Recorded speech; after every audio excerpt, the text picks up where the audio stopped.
یو زنانه سوال کړل، دا سوال ډېر اهم او ضروری سوال دی ځکه چې د دې تعلق د پاکۍ او ناپاکۍ سره دی. سوال دا کړل چې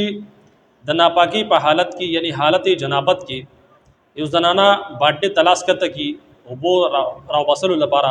یا دغه شات د ډونګه وغیرہ کته کی او د هغې په ذریعه باندې دا کپړې انځي، نو آیا د دې باټې د اوبو د دې لاس کته کولو سره یا ډونګه کته کولو سره ناپاکیږي یا نه ناپاکیږي؟ او دغه شانتي په دغه اوبو باندې بیا دا کپړې انځل جایز دي یا ناجایز دي؟ دې حوالې سره سوال کړل. دا داسې مسله ده چې په دې حوالې سره ډېر شي زنانه چې کوم دي هغه سوالات کې ما ضروري ګڼله چې په دې باندې زه مستقل ویډیو اپلوډ کړم د دې مسلې چې کوم دي هغه زه تاسو ته شرعي حوالې سره د دې حل بیان کړم. یاد وساتئ چې د حالت جنابت کې اوس یو زنانه داسې چې هغه په جنابت په حالت کې ده او د جنابت په حالت کې دا زنانه را لګي یو باټلې د په هغې کې اوبه دي د هغې باټلې نه دا اوبه راوباسي، چاهې د لاس په ذریعه باندې چاهې د ډونګې په ذریعه باندې او هغه استعمالي یا دغه شان د په هغې باندې کپړې انځي. نو یاد وساتئ په دې حالت کې که چېرې د دې زنانه په لاس باندې ظاهري نجاست نه لګېدلې او دا اوبه راوباسي او چاهې د ډونګې په ذریعه باندې یا دغه شانتي د لاس په ذریعه باندې، نو دغه سره دا اوبه نه ناپاکیږي، په دغه باندې کپړې بالکل انځل جایز دي ځکه چې د مؤمن چې کوم ظاهري جسم دی هغه د حالت جنابت سره یعنی د جنابت په حالت کې دا نه ناپاکیږي. په دې حوالې سره حضرت ابو هريره رضی الله عنه فرمایي چې یو ځل زه د رسول الله صلی الله علیه وسلم سره روان وم، آپ صلی الله علیه وسلم ز خپل د لاس نه ونیو سلام او ځان سره بوتلم. رسول الله صلی الله علیه وسلم یو ځای ته لاړ او هلته کې کېناست، نو زه د رسول الله صلی الله علیه وسلم نه پټ ونې پاسېدم لاړم کور ته او زر زر مې غسل وکړو او بیا رالم.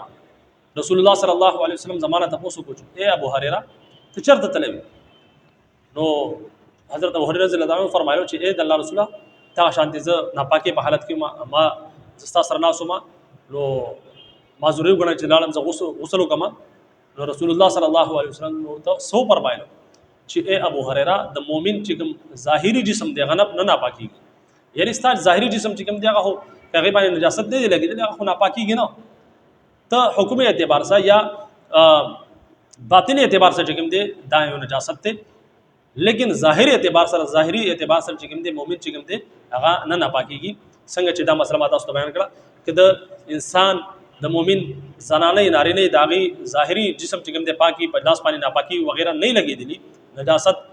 منی وغیرہ دغه شانتي بول بار پې نه لګېدلی، نو دغه لاس پاک دی، د هغې په ذریعه باندې دا کار هم کولی شي، کپړې وغیرہ هم انځلی شي. دغه شانتي